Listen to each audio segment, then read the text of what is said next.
Praise the lord. ప్రభు అయిన యేసుక్రీస్తు నామమున ఈ కార్యక్రమాన్ని వీక్షిస్తున్న మీ అందరికీ శుభములు తెలియజేస్తున్నాను. విజన్ క్యూటీ ఫెలోషిప్ వారి యేసుతో ఏకాంత సమయం ఈ క్వైట్ టైం కార్యక్రమానికి మిమ్మల్ని ప్రేమతో ఆహ్వానిస్తున్నాను.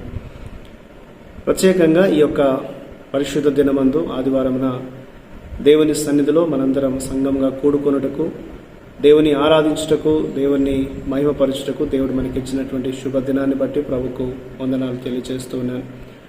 మనం ద్వితీయోపదేశ కాండం నుండి అనేకమైన పాఠాలు నేర్చుకున్నటకు దేవుడు కృప చూపిస్తూ ఉన్నాడు.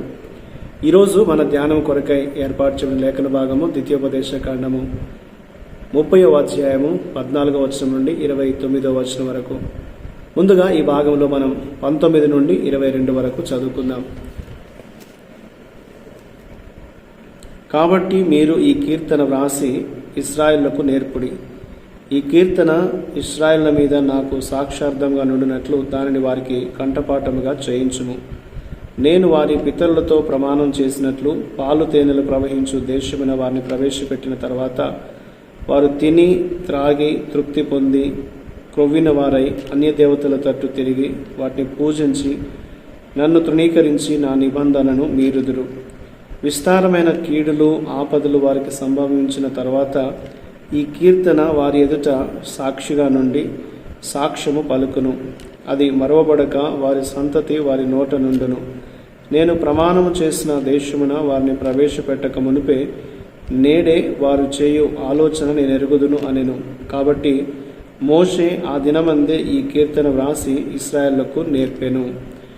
ఈనాటి లేఖన భాగం ఆధారంగా మనం ఏర్పాటు చేసుకున్న అంశం ఏదనగా ఇశ్రాయేలు పాడిన పాట, the song that Israel will sing.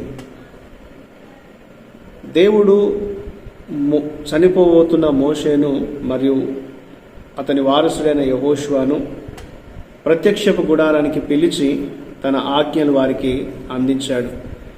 ఇశ్రాయేలు దేవుని సన్నిధిని విడిచిపెట్టి వారు విగ్రహాలను సేవిస్తారని, విషాదకరమైన భవిష్యత్తును వారు ఎదుర్కొంటారని దేవుడు మోషేకు ముందుగానే తెలియజేశాడు.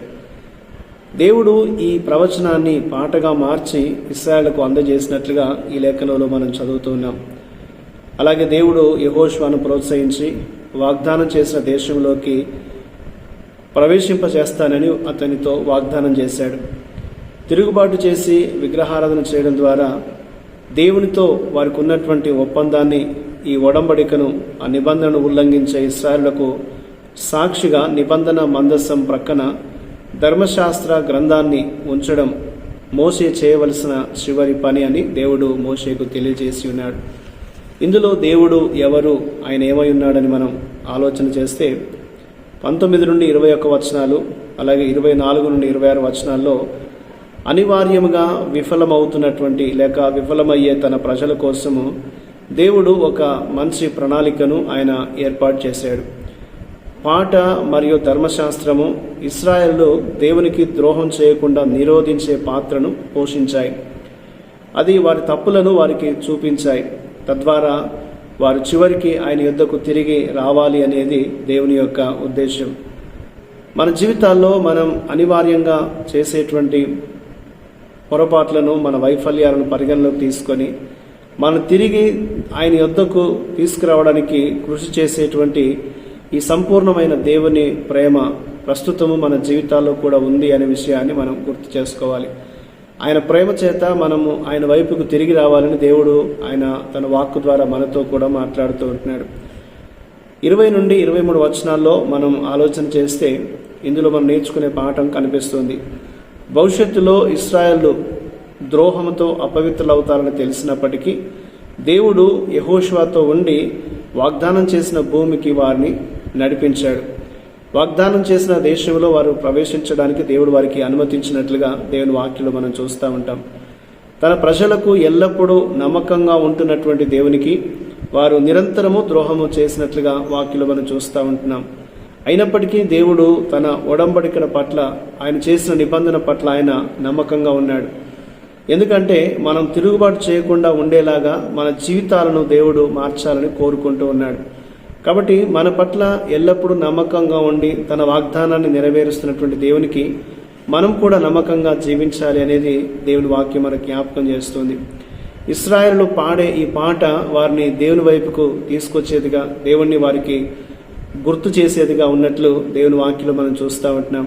కాబట్టి మనం కూడా పాటలు మనం పాడుతున్నప్పుడు, ఆ వాక్యాన్ని మనం వింటున్నప్పుడు వాటి ద్వారా మనల్ని దేవుడు తన వైపుకు ఆకర్షించాలని, దేవుడు తన వైపుకు మనల్ని తిరిగి రావాలని కోరుతున్నట్లుగా దేవుని వాక్యం మనకు తెలియజేస్తుంది. కాబట్టి మన అనుదిన జీవితంలో మనం దేవుణ్ణి తలంచుకుంటూ, దేవునికి మనం నమ్మక ద్రోహం చేయకుండా, మన పట్ల నమ్మకంగా ఉండి మనల్ని పోషిస్తూ కాపాడుతూ మన పట్ల తన వాగ్దానాలు నెరవేరుస్తున్నటువంటి దేవుని ఎడల మనం కూడా నమ్మకంగా జీవించాలనేది దేవుడు మనకు ఈ లేఖనం ద్వారా జ్ఞాపకం చేస్తూ ఉంటున్నాడు. మనం ప్రభు పట్ల నమ్మకంగా ఉన్నట్లయితే దేవుని యొక్క కృపను మనం అమితంగా అనుభవించగలుగుతుంటాం. మన అనుదిన జీవితంలో దేవుని సహాయాన్ని మనం మెండుగా అనుభవించగలుగుతామనేది దేవుడు మనకి లేఖనం ద్వారా జ్ఞాపకం చేస్తున్నాడు. కాబట్టి దేవుడు మన కోసము ఆయన ఏమేమి చేస్తున్నాడో వాటన్నిటిని కూడా గుర్తుంచుకొని దేవునిలో మనం స్థిరంగా నిలవాలి అనేది దేవుడు మనకి లేఖనం ద్వారా జ్ఞాపకం చేస్తున్నాడు. ఆ రీతిగా మన జీవితాన్ని దేవుడు తన కృపలో స్థిరపరచునట్లుగా, దేవుని మార్గంలో నడిపించినట్లుగా మనం దేవునికి ప్రార్థన చేద్దాం. మా ప్రియ పరలోకపు తండ్రి, నీ కృపతో మమ్మల్ని రక్షించి కాపాడుతున్నావు, నీకు వందనాలు ప్రభువా. మేము ఎల్లప్పుడూ నీ వాక్యంలో నిలిచి ఉండుటకు మరియు మీ పట్ల మేము విశ్వాసము ప్రేమ కలిగి ఎప్పటికీ నాయన వాటిని తగ్గిపోకుండా ఉండటానికి, నీ మార్గంలో సాగిపోవడానికి మాకు సహాయం చేయమని మమ్మల్ని మీకు అప్పగించుకుంటూ యేసుక్రీస్తు నామమున ప్రార్థిస్తున్నాను తండ్రి, ఆమేన్. ప్రియులారా, మీరు సమయం తీసుకొని ఈ యొక్క వాక్య ధ్యానాన్ని విన్నందుకు మీకు ప్రత్యేకమైన వందనాలు. ప్రతిరోజు మీకు అందించబడుతున్న ఈ అనుదిన ధ్యానాలు మీకు మేలుకరంగా, దీవెనకరంగా ఉన్నట్లయితే మీ యొక్క అనుభవాల్ని మాతో పంచుకోవాలని కోరుతున్నాను. దేవుని కృప మనకు నిత్యము తోడయుండి కాపాడును గాక. ఆమేన్.